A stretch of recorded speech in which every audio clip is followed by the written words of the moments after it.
chôn mang hắc ni si lâu cả nau đốt la ipar vulai nun rong thina a her hlik mo kanau zona than ngur lom zul hallo ten fam ichang ta mo o ka chun nu fam dai ril chang ta nu kanau dut lai te kha ileng naram moya lim te aleng ve di dut ten bana chelin lo mu ro chun nu kanau lung se tum kha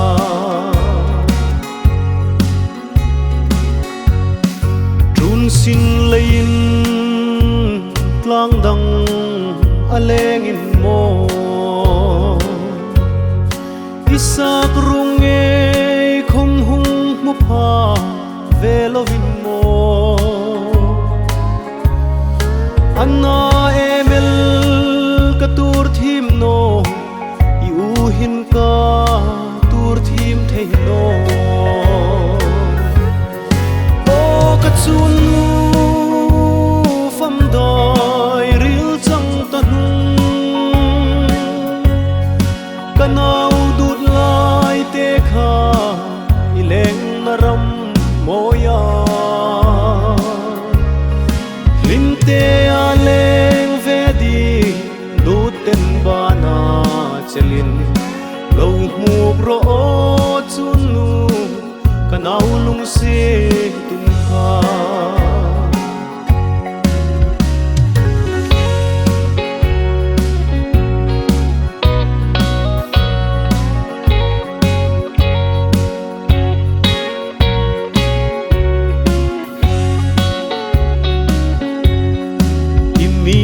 en thil khom tho man lovin mo fam dai ri li mi chang san nel apoi nge mo ei nu le khan thang van sanga lim te in mi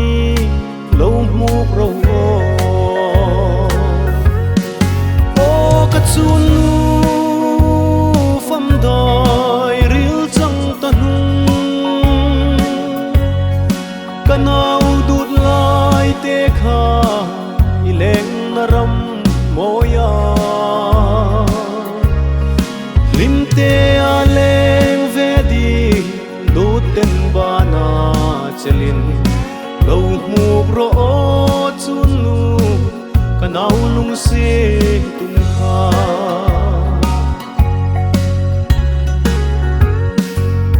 ral ramo achun lo chol tala kei khom khovel rinum punang kanol ve pha